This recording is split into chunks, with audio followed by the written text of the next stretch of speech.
Assalamu alaikum dear students. I hope you all are fine. I'm your chemistry instructor Professor Shibas. Dear students, आज के इस lecture में हम detail से discuss करेंगे about iron. So let's move toward white board. जी dear students, तो आज के इस लेक्चर में हम आयरन को पढ़ने वाले हैं. इससे पहले आपने देखा कि हमने कॉम्प्लेक्सेस को पढ़ा, नोमेनक्लेचर को डिस्कस किया. तो अब हम आयरन को डिटेल से डिस्कस करेंगे. स्टूडेंट्स याद रखिएगा कि ट्रांजिशन मेटल्स जो कि हम इस चैप्टर में पढ़ रहे हैं, उसमें one of the most important metal, वैसे तो बहुत सारी हैं लेकिन अगर डेली रूटीन में देखा जाए तो आयरन बहुत ज़्यादा यूज़ होता है, यानी लोहा. अब डिफरेंट जगहों पे इसका यूज़ आप देखते हैं. सो इसकी डिटेल हमारे सिलेबस में मौजूद है, हम डिटेल से ये पढ़ेंगे. डियर स्टूडेंट्स, आयरन सबसे पहले तो याद रखें जितनी भी मेटल्स हैं वो हमें मिलती हैं किस फॉर्म में? मिनरल्स की फॉर्म में. अब मिनरल्स क्या होती हैं? ये कुछ बातें जो आप ऑलरेडी छोटी क्लासों से पढ़ते आ रहे हैं, जैसे मैं रिवाइज करवा रहा हूँ. स्टूडेंट्स, मिनरल्स कम्बिनेशन होता है मेटल एंड अदर इम्प्योरिटीज़ का. अब वो फिजिकल कम्बिनेशन भी हो सकता है, केमिकल कम्बिनेशन भी हो सकता है. यानी वो इम्प्योरिटीज़ केमिकली कंबाइंड भी हो सकती हैं, फिजिकली कंबाइंड भी हो सकती हैं. सो हम उन्हें मिनरल्स बोलते हैं. अब बहुत सारी आयरन्स की मिनरल हैं जिसमें आयरन पाया जाता है, लेकिन हम हर मिनरल में से आयरन को सेपरेट नहीं कर सकते ईजीली. यानी इंडस्ट्रियल लेवल पे वो मिनरल्स जिनमें से हम आयरन को सेपरेट कर सकते हैं, हम उस मिनरल का नाम बदल देते हैं और कहते हैं वो ओर हैं, यानी कच धात है.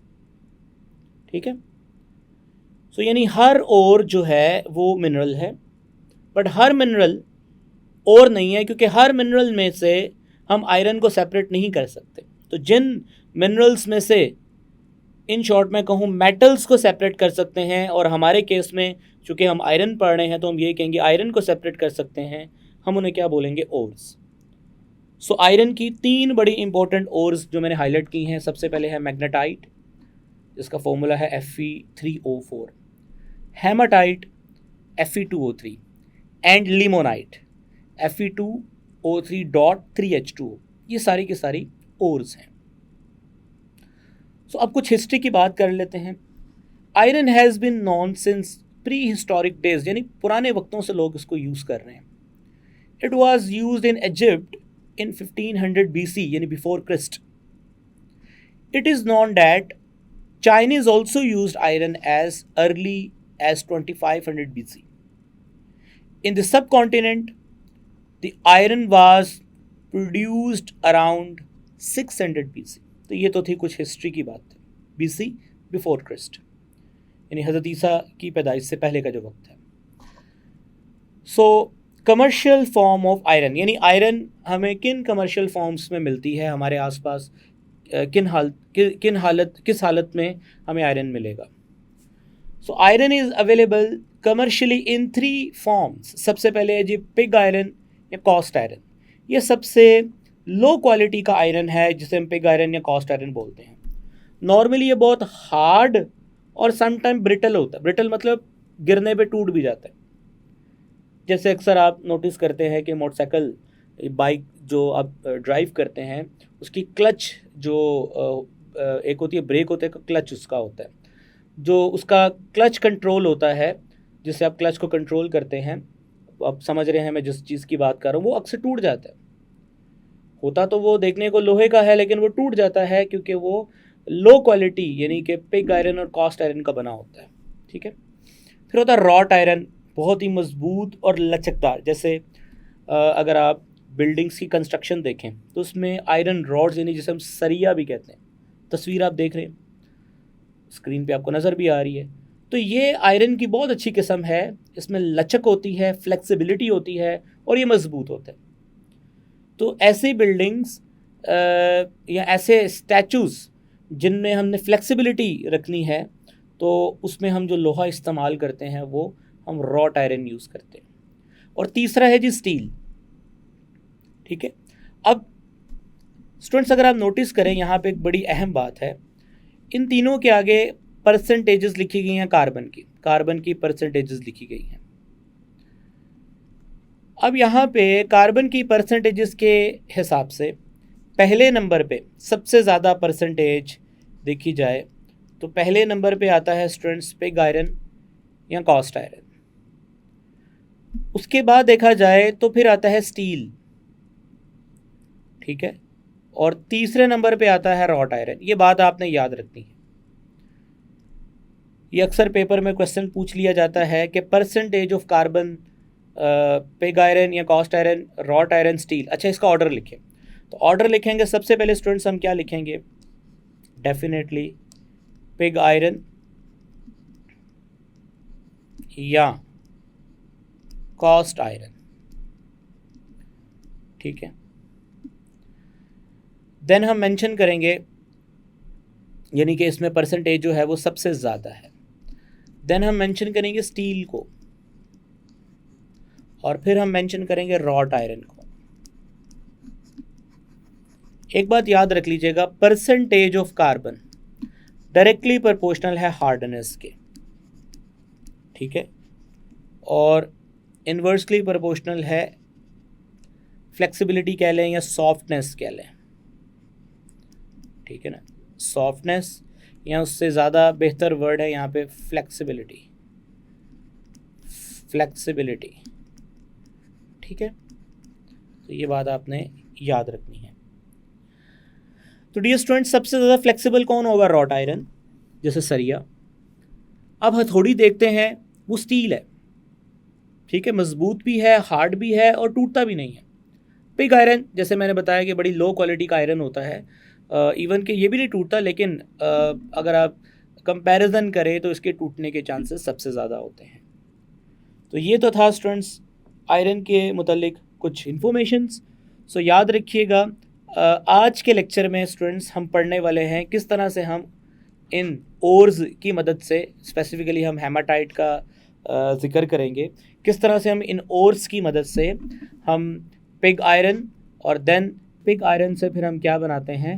रॉट आयरन, ठीक है स्टूडेंट्स। तो ये आज के लेक्चर में हम देखेंगे। और जब रॉट आयरन बनता है फिर हम उसमें ऐड करते हैं कार्बन। ये आगे जाके बताएंगे आपको, फेरोमैंगनीज जिसमें कार्बन होता है, मैंगनीज होता है, वो फिर हम रॉट आयरन में ऐड करके स्टील तैयार करते हैं, या पिग आयरन से कार्बन को रिमूव करके स्टील तैयार करते हैं। ये आगे टॉपिक्स आ रहे हैं। तो स्पेसिफिकली आज हमने डिटेल डिस्कस करनी है अबाउट रॉट आयरन किस तरह से तैयार होता है, ठीक है students. So let's start wrought iron. So students, सबसे पहले मैं आपके साथ जो चीज़ डिस्कस करने वाला हूँ और वो है जी कंपोजिशन। रॉट आयरन की कंपोजिशन बहुत आसान है students. Composition, it is the purest form of commercial iron. जैसे कि आपने देखा इसमें कार्बन की परसेंटेज ऑर्डर भी आपने देखा सबसे लोएस्ट है, तो ये purest form of commercial iron है, and contain the lowest percentage of carbon and up to 0.3%, ठीक है। सो ये बात आपने एमसीक्यू के तौर पे याद रखनी है कि ये सबसे प्योरेस्ट फॉर्म है और इसमें कार्बन की परसेंटेज सबसे लोएस्ट है। जैसे कि आप स्क्रीन पे दोबारा देख सकते हैं कंपैरिजन में, पिग आयरन यानी कास्ट आयरन जिसमें परसेंटेज 2.5 से 4.5% है।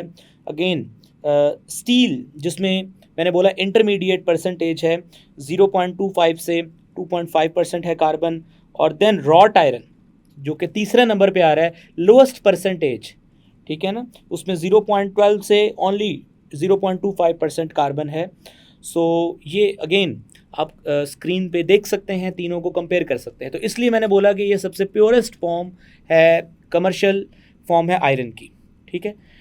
अब इसमें इम्प्योरिटीज़ होती हैं like sulphur, phosphorus, silicon and manganese. Sulphur 0.2% to 0.15%, manganese up to 0.25%, phosphorus 0.04% to 0.2%। यानी ओवरऑल ये बहुत थोड़ी हैं, ट्रेस अमाउंट में इम्प्योरिटीज़ हैं। Okay students, so I hope ये आपको समझ आ गया है। जी स्टूडेंट्स, तो स्टार्ट करते हैं manufacturing of wrought iron from cast iron, ठीक है। सो जैसे कि मैंने बताया, कास्ट आयरन जो है वो सबसे लोएस्ट क्वालिटी है आयरन की। सो जब भी हम मिनरल्स यानी ओर्स में से एक्सट्रैक्ट करते हैं आयरन, तो हमें कास्ट आयरन की फॉर्म में मिलता है। सो उस प्रोसीजर को हमारे सिलेबस में डिस्कस नहीं किया गया कि किस तरह से हम कॉस्ट आयरन को एक्सट्रैक्ट करते हैं फ्रॉम ओर्स। लेकिन फर्दर हमें बताया गया है कि एक दफ़ा जब हम कॉस्ट आयरन हासिल कर लेते हैं फ्रॉम रॉ मटेरियल लाइक जिसके नाम लिए गए लिमोनाइट, मैग्नेटाइट, हेमाटाइट, फिर फर्दर हम उसको प्योर करते हैं रॉट आयरन के अंदर। कैसे करते हैं वो बताया गया है। So it is a manufactured from cost iron by puddling. Students, यहाँ पे पडलिंग से क्या मुराद है? नॉर्मली जब हम खाना पकाते हैं तो खाने को स्टिरर करते हैं यानी हलाते हैं। तो यहाँ पर भी हम देखेंगे कि ड्यूरिंग प्रोसीजर हम पडलिंग यानी कि स्टिरर करने का प्रोसीजर यूज़ करेंगे। सो इस मेथड को पडलिंग कहते हैं। अभी आगे जाके मैं एक्सप्लेन करूँगा। अब कैसे करेंगे? By heating cast iron in a special type of reverberatory furnace. तो लो रूफ फर्नेसेस जो हैं हम उन्हें रेवर्बरेटरी फर्नेस या पडलिंग फर्नेस भी कहते हैं। This furnace has a low roof. तो स्टूडेंट्स, ये डायग्राम आप देख सकते हैं। इस डायग्राम में आप देख सकते हैं ये फर्नेस की लो रूफ है। ये चूल्हा बना हुआ है। एक्चुअली हम इसको हार्थ भी कहते हैं। इसके अंदर हम कास्ट आयरन को डालेंगे और हीट करेंगे और देन वो मेल्ट करेगा। फर्दर प्रोसीजर्स आगे देखेंगे। सो रेवर्बरेटरी फर्नेस क्या होता है मैंने आपको बताया। The furnace has a low roof, जैसे कि आप देख सकते हैं कि इसकी रूफ यानी छत जो है वो नीचे है। अब क्यों है? To deflect the hot gases and flame downward. Actually हम क्या करेंगे, हम यहाँ पे जो फ्लेम यानी हीट प्रोवाइड करेंगे, डेफिनेटली उसके लिए फ्यूल बर्न करेंगे और फ्यूल बर्न करने की वजह से यकीनन स्टूडेंट्स यहाँ से फ्लेम, लेट्स से यहाँ पे हम फ्यूल बर्न करते हैं, लाइक कोयला हो सकता है वो, या कोई भी सोर्स हो सकता है फ्यूल का जिससे फ्लेम प्रोड्यूस होंगे, ठीक है ना। और साथ ही साथ स्टूडेंट्स कुछ गैसेस भी प्रोड्यूस होंगी और डेफिनेटली वो गैसेस हॉट होंगी। एक तो फ्लेम जैसे ही इस लो रूफ के साथ लगेगा तो ये नीचे की तरफ फ्लेम डिफ्लेक्ट होगा, ठीक है। ये फ्लेम नीचे की तरफ, लो रूफ होने की वजह से नीचे की तरफ डिफ्लेक्ट हो रहा है, जिससे फ़ायदा ये होगा कि ये फ्लेम डायरेक्ट ये हार्थ में पड़े हुए कास्ट आयरन के ऊपर पड़ेगा। लेट्स से ये कास्ट आयरन इसमें पड़ा हुआ है। सो कास्ट आयरन के ऊपर पड़ेगा और जिससे कास्ट आयरन जो है वो मेल्ट होगा, ठीक है। सो यही बात की गई है। रूफ को नीचे रखने का फ़ायदा क्या है कि एक तो हीट ज़ाया नहीं हो रही और दूसरा फ्लेम नीचे की तरफ डिफ्लेक्ट हो रहा है, ठीक है। सो फ्लेम डाउनवर्ड डिफ्लेक्ट होगा, deflect the hot gases and flame downward and to melt cast iron, ठीक है। द हार्थ यानी चूल्हा जो है of the furnace is lined with hematite. ये बड़ी इंपॉर्टेंट बात है कि ये जो फर्नेस है स्टूडेंट्स, हमने इसमें नीचे तरतीब दिया होगा, किसको तरतीब दिया होगा, इसको लाइंड किया है हेमाटाइट के साथ। स्टूडेंट्स, हेमाटाइट क्या होता है? Fe2O3 अभी आपने पढ़ा। सो ये कच दात है आयरन की। अगेन हमने यहाँ पे हेमाटाइट नीचे लगाया होगा, इसकी लाइनिंग की होगी। फ़ायदा क्या है अभी आगे आपको समझ आएगा। The cast iron is placed on the hearth. So इस लाइंड हार्थ के ऊपर आपने क्या करना है? कास्ट आयरन को प्लेस करना है। मेल्टेड बाय हॉट गैसेस, चूँकि ऊपर से हॉट गैसेस आ रही हैं, फ्लेम इसके ऊपर पड़ रहा है जिससे ये अंदर इतनी ज़्यादा हीट होगी कि ये मेल्ट कर जाएगा, ठीक है। देन आपने क्या करना है? स्टिरर्ड, यानी कि ये डोर्स आपको नज़र आ रहे हैं स्टूडेंट्स। इन डोर्स के साथ, अब चूँकि ये 3D डायग्राम नहीं है तो एक्चुअली होता क्या है, यहाँ पे ना लॉन्ग रॉड्स लगे होते हैं, ठीक है ना। वो रॉड्स क्या करते हैं स्टूडेंट्स? वो रॉड्स इस कास्ट आयरन को जो कि मेल्ट हो चुका है, इसको इसके अंदर पडलिंग करते हैं, यानी कि इसको स्टिरर करते हैं, इसको हिलाते हैं, ठीक है, with long iron rods called rabbles. इन स्टूडेंट्स क्या बोलते हैं? रेबल्स बोलते हैं। Through the doors to bring it through out contact with lining of hearth. ऐसा क्यों होता है? ऐसा इसलिए होता है स्टूडेंट्स, मैं अगेन थोड़ा सा डायग्राम को नीट करना चाह रहा हूँ यहाँ से, ताकि मैं आसान अल्फाज में दोबारा से इसको समझा सकूं। सो ये थोड़ा मैंने अरेज किया। सो स्टूडेंट्स, एक्चुअली आपने यहाँ पे लाइनिंग की हुई थी किसकी? हेमाटाइट की। मकसद हमारा क्या है कि ये जो हेमाटाइट है ना, हेमाटाइट, ये इसका फार्मूला जैसे मैंने लिखा Fe2O3, ये बेहतरीन सप्लायर है। समझ ले किसका सप्लायर है? ऑक्सीजन का। सो ऑक्सीजन क्या करेगी, आयरन में मौजूद इम्प्योरिटीज़, लाइक आयरन में कार्बन है जिसको हम रिमूव करना चाहते हैं, सिलिकॉन है, उसके अलावा मैंगनीज़ है, ठीक है ना। सो ये इम्प्योरिटीज़ इस तरह फॉस्फोरस है, ठीक है ना, सल्फर है और इम्प्योरिटीज़ हैं। तो ऑक्सीजन क्या करेगा, इन इम्प्योरिटीज़ को कन्वर्ट करेगा इनके रेलेवेंट ऑक्साइड्स के अंदर, लाइक कार्बन को कार्बन मोनोऑक्साइड में, इसी तरह सिलिकॉन को कन्वर्ट करेगा सिलिकॉन ऑक्साइड में, मैंगनीज़ को कन्वर्ट करेगा मैंगनीज़ ऑक्साइड में, फॉस्फोरस को कन्वर्ट करेगा फॉस्फोरस पेंटाऑक्साइड के अंदर। ठीक है, बात को फॉलो कर रहे हैं आप। सो एक्चुअली हेमाटाइट यहाँ पे क्यों ज़रूरी है, क्योंकि हेमाटाइट ने क्या सप्लाई करनी है, ऑक्सीजन, और उस ऑक्सीजन ने क्या करना है, आगे इम्प्योरिटीज़ को उनके ऑक्साइड्स में कन्वर्ट करना है। तो इसलिए यहाँ पे जो डोर्स लगे हुए हैं इनके थ्रू हम क्या करेंगे, थ्रू रेबल्स यानी लॉन्ग रॉड ऑफ आयरन जो कि इसके अंदर चलेंगे और इसको मिक्स करेंगे, और मिक्स करने के बाद स्टूडेंट्स इस मोल्टन कास्ट आयरन को मिक्स करने के बाद क्या होगा कि जब ये मिक्स होंगे तो डेफिनेटली इनका डायरेक्ट कांटेक्ट होगा किसके साथ, हेमाटाइट के साथ। अगर मिक्स नहीं करेंगे तो फिर लोअर लेयर का तो कांटेक्ट होगा, अपर लेयर जो है वो नीचे वाली हेमाटाइट की लाइनिंग के साथ कांटेक्ट नहीं कर पाएगी। यही वजह है कि हमने इसको इसके अंदर स्टिरिंग यानी कि इसको हिलाते रहना है। ठीक है स्टूडेंट्स, अगेन एक दफ़ा देख लें क्या किया है हमने। इस हार्थ के अंदर कास्ट आयरन को डाला, ठीक है, और हमने यहाँ पे फ्यूल की मदद से फ्लेम इंट्रोड्यूस करवाया, और साथ में डेफिनेटली फ्यूल बर्न होगा तो गैसेस भी रिलीज़ होंगी, और हॉट गैसेस और फ्लेम जो है वो लो रूफ के साथ डिफ्लेक्ट हो गया नीचे की तरफ, और डिफ्लेक्ट होने की बाद जो नीचे हार्थ के अंदर कास्ट आयरन था वो मेल्ट हो गया, ठीक है। और मेल्ट होने के बाद स्टूडेंट्स वो डेफिनेटली सेमी सॉलिड लिक्विड में कन्वर्ट हो गया होगा, और फिर हमने with the help of long iron rods हमने इसमें इसको स्टिर किया, और स्टिर करने के बाद डायरेक्ट कांटेक्ट करवाया हेमाटाइट के साथ, और जिसकी वजह से जो इम्प्योरिटीज़ थी वो कन्वर्ट हो गई अपने अपने ऑक्साइड्स के अंदर। अब आगे देखते हैं स्टूडेंट्स नेक्स्ट क्या होगा।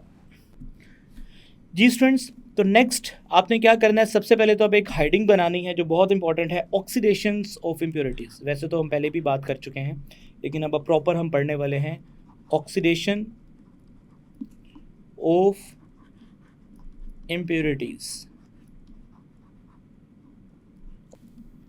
सो सबसे पहली बात, द हेमाटाइट का मैंने ऊपर जिक्र किया, उसकी लाइनिंग की हुई है, ये सप्लाई करता है किसको, ऑक्सीजन को, और जो कि ज़रूरी है, necessary for the oxidation of carbon, sulphur, silicon, manganese, phosphorus, और यही हैं जो इम्प्योरिटीज़ हैं, ठीक है, present in the cast iron. यानी कार्बन मेन इम्प्योरिटी है और इसके साथ बाकी और भी इम्प्योरिटीज़ हैं।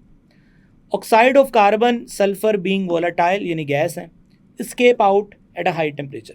मैं अब कुछ इक्वेशंस मेंशन करता हूँ ताकि आपको मज़ीद आसानी से समझ आ जाए। सो सबसे पहले students, carbon they react with Fe2O3, this is haematite, ठीक है। इसी तरह से स्टूडेंट्स नेक्स्ट है जी sulphur plus Fe2O3 haematite.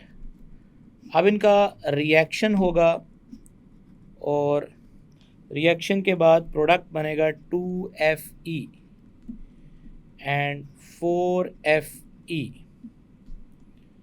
Plus 3CO plus 3SO2, ठीक है ना, 3 मोल ऑफ SO2। सो देखिए स्टूडेंट्स, ये जो हेमाटाइट था इसने ऑक्सीजन सप्लाई किया और कार्बन सल्फर को उनके ऑक्साइड्स में कन्वर्ट किया और ख़ुद आयरन में कन्वर्ट हो गया, और ये डेफिनेटली उस मोल्टन मैस के अंदर दोबारा मिक्स हो जाएगा आयरन। कार्बन मोनोऑक्साइड गैस है, स्केप आउट हो जाएगा। SO2 जो वोलेटाइल है, गैस है, यहाँ से इसका ये भी स्केप कर जाएगी, ठीक है स्टूडेंट्स। तो ये तो वो इम्प्योरिटीज़ हैं जो स्केप हो जाएंगी। अब हम बात करने वाले हैं उन इम्प्योरिटीज़ की जो ऑक्सीडाइज होंगी और नॉन वोलेटाइल ऑक्साइड्स में कन्वर्ट होंगी। मिसाल के तौर पे अगर हम बात करते हैं सिलिकॉन की, ठीक है, इसी तरह अगर हम बात करते हैं मैंगनीज़ की, ठीक है, और सिमिलरली हम बात करते हैं स्टूडेंट फॉस्फोरस की। ये वो इम्प्योरिटीज़ हैं जब ये रिएक्ट करेंगे स्टूडेंट्स किसके साथ, हेमाटाइट के साथ, लाइक सिलिकॉन का रिएक्शन अगर हम करते हैं Fe2O3 के साथ, बैलेंस इक्वेशन लिखेंगे 3 moles and this is 2 mole and it will convert into 4Fe plus 3SiO2. Okay, so again ये जो सिलिकॉन डाइऑक्साइड है जिसे हम सिलिका भी कहते हैं, सो ये गैस नहीं है, ये सिस्टम में ही रहेगा। सो अगेन इसको ऑक्सीजन किसने सप्लाई की? हेमाटाइट ने। इसी तरह से स्टूडेंट्स जो मैंगनीज है, अगेन सप्लाई ऑक्सीजन की डायरेक्ट भी हो सकती है और हेमाटाइट के थ्रू भी हो सकती है। तो अब हम डायरेक्ट ऑक्सीजन लिख देते हैं, किताब में डायरेक्ट ऑक्सीजन लिखी है, लेकिन यहाँ पे हेमाटाइट भी आ सकता है क्योंकि दोनों का काम एक है, ऑक्सीजन सप्लाई करना। सो मैंगनीज का ऑक्सीजन से रिएक्शन होगा, सो बैलेंस करेंगे students, so we will get 2MnO। Again ये भी जो ऑक्साइड है ये नॉन वोलेटाइल है। सिमिलरली फॉस्फोरस का ऑक्सीजन से रिएक्शन होगा, अगेन ये ऑक्सीजन हेमाटाइट के से भी आ सकती है और डायरेक्ट भी जो हम फ्यूल के थ्रू, क्योंकि फ्यूल को बर्न करने के लिए भी ऑक्सीजन रिक्वायर्ड है, तो डायरेक्ट एयर में जो मौजूद ऑक्सीजन है वो भी रिएक्ट कर सकती है students. Phosphorus react with 5 moles of oxygen and converted into 2P2O5। अब ये वो ऑक्साइड्स हैं जो नॉन वोलेटाइल है और ये सिस्टम में ही रहेंगे। अब ये सिस्टम से कैसे अलहदा होंगे? ये स्लैग फॉर्मेशन करेंगे। स्टूडेंट ये स्लैग फॉर्मेशन क्या होती है समझ लीजिए। स्लैग फॉर्मेशन को अगर आपने स्लैग को समझना है तो स्लैग स्टूडेंट्स ऐसी हार्ड स्टोनी मैज इम्प्योरिटीज़ हैं जो मेटलर्जिकल ऑपरेशंस के दौरान क्या होती हैं? प्रोड्यूस होती हैं। और ये इम्प्योरिटीज़ जो है नॉर्मली मोल्टन मैस के ऊपर क्या करती हैं? फ्लोट करती हैं। सो अब इनका स्टूडेंट्स क्या बनेगा? स्लैग बनेगा। और स्लैग कैसे बनेगा मैं फर्दर कुछ इक्वेशंस को मेंशन करता हूँ। जी डियर स्टूडेंट्स, सबसे पहले तो मैंगनीज ऑक्साइड का रिएक्शन होगा सिलिकॉन ऑक्साइड के साथ। अगेन मैंगनीज ऑक्साइड का सिलिकॉन ऑक्साइड के साथ रिएक्शन होगा और मिलेगा जी मैंगनीज सिलिकेट। और ये जो मैंगनीज सिलिकेट है स्टूडेंट्स ये स्लैग है, यानी हार्ड स्टोनी मैस इम्प्योरिटी है। इसके अलावा स्टूडेंट्स अगर बात करें तो जो हमारे पास P2O5 है उसका रिएक्शन होगा अगेन हेमाटाइट के साथ, उसका रिएक्शन होगा Fe2O3 के साथ और रिएक्शन के बाद ये कन्वर्ट हो जाएंगे 2FePO4। और स्टूडेंट्स ये भी स्लैग है। ओके, तो एक्चुअली मैंगनीज, सिलिकॉन, फॉस्फोरस ये स्लैग की फॉर्म में क्या होंगे? सेपरेट होंगे। और स्लैग मैंने बोला कि ये हार्ड स्टोनी मैस है जो मोल्टन मैस के ऊपर क्या करेगा? फ्लोट करेगा। और कौन सा मोल्टन मैस? मैं यहाँ पे दोबारा डायग्राम को डिस्प्ले करता हूँ ताकि आपको समझ आ जाए। जी स्टूडेंट्स, तो यहाँ पे ये स्लैग जो है ये फ्लोट करेगा, ठीक है। और नीचे इसके पड़ा हुआ है मोल्टन मैस ऑफ आयरन जो पहले कास्ट आयरन था। और कास्ट आयरन में से दोबारा बताइए वेस्ट गैसेस में कौन कौन जा चुका है? कार्बन मोनोऑक्साइड जो अल्टीमेटली बाहर जाके कन्वर्ट हो जाएगी कार्बन डाइऑक्साइड में। उसके अलावा सल्फर डाइऑक्साइड है और वो इम्प्योरिटी जो स्लैग की फॉर्म में फ्लोट कर रही हैं। और वो उनमें कौन कौन शामिल है स्टूडेंट्स? फॉस्फोरस और manganese and silicon. I hope students कि किस तरह से ये इम्प्योरिटीज़ सेपरेट होती हैं ये आपको समझ आ गया है। अब हम क्या करेंगे? फिजिकली इन इम्प्योरिटीज़ को क्या कर लेंगे स्टूडेंट्स? ये ब्लैक जो स्लैग है हम इसको रिमूव कर लेंगे। और रिमूव करने के बाद इस मोल्टन मैस को अब क्या करने वाले हैं? सेपरेट करने वाले हैं और जिसको हम अब नेक्स्ट स्टेप में डिस्कस करेंगे। जी स्टूडेंट्स, तो अब है लास्ट पैराग्राफ और अब हम इसकी एक हाइडिंग भी बनाएंगे और वो है जी कलेक्टिंग दी रॉट आयरन। कलेक्टिंग दी रॉट आयरन, ठीक है। Collecting the wrought iron. Wrought iron को हम क्या करने वाले हैं? कलेक्ट करने वाले हैं। कैसे? With the removal of impurities जिनका मैंने जिक्र किया, the melting point of metal rises. बड़ी सिंपल सी बात है कि जब इम्प्योरिटीज निकल जाएंगी तो एक्चुअली होता क्या है, मैं थोड़ा यहाँ पे एक्सप्लेन करना चाहता हूँ कि नॉर्मली जो मेटल्स होती हैं उनके अंदर पार्टिकल्स की यानी उनके एटम्स की अरेंजमेंट होती है। सो अगर उनकी अरेंजमेंट जो है वो बड़ी तरतीब के साथ है तो डेफिनेटली वो स्ट्रांगली बाउंड होंगे एक दूसरे के साथ, उनका मेल्टिंग पॉइंट ज़्यादा होगा, उन्हें सेपरेट करना मुश्किल होगा। लेकिन अगर इनकी इन लेयर्स के दरमियान में इम्प्योरिटीज़ हैं, सो इम्प्योरिटीज़ की वजह से इनकी जो स्ट्रेंथ है स्टूडेंट्स वो क्या करेगी, इनकी जो बाइंडिंग स्ट्रेंथ है जिससे ये जुड़ी हुई हैं मेटल्स के एटम्स जो हैं वो आपस में बाउंड हैं, वो इम्प्योरिटीज़ की वजह से बाइंडिंग स्ट्रेंथ कम रहेगी। सो जैसे ही ये इम्प्योरिटीज़ रिमूव होंगी, तो इम्प्योरिटीज़ रिमूव होने का मतलब है कि अब इन मेटल्स की जो पार्टिकल्स की अरेंजमेंट है उनके दरमियान में कोई और तीसरी चीज़ नहीं है जिससे इनकी स्ट्रेंथ जो है वो बढ़ जाएगी। तो यही बात कर रहा है, the melting point of metal rises and it become, जैसे ही मेल्टिंग पॉइंट राइज करेगा it become a semi solid mass. At this stage it is taken out in the form of balls and blooms, यानी कि ये बड़े बड़े balls यानी कि ब्लूम्स बोलते हैं वैसे किसी चमकती हुई चीज़ को। At the end of rebels जैसे मैंने ऊपर बताया कि वो जो स्टिरिंग प्रोसेस है उसके एंड पे आपको क्या मिलेंगे, ये बॉल्स और चमकते हुए ये ब्लूम्स की फॉर्म में आपको जो मॉल्टन मैस है ये मिलेगा। इसको स्टूडेंट्स आप क्या करोगे, इसकी हैमरिंग करोगे। सो आगे वही बात कर रहे हैं, still hot these balls are subjected to hammering to squeeze out as much as slag as possible। ठीक है, the product so obtained is known as wrought iron। अब ये जो एंड पे प्रोडक्ट मिलेगी स्टूडेंट्स हम इन्हें क्या बोलेंगे, wrought iron बोलेंगे। आई होप स्टूडेंट्स ये सारा प्रोसीजर आपको अच्छे से समझ आ गया है। इंशाल्लाह नेक्स्ट लेक्चर में हम स्टील को पढ़ेंगे। तब तक के लिए स्टूडेंट्स मुझे इजाज़त दीजिए। टेक केयर, अल्लाह हाफिज़।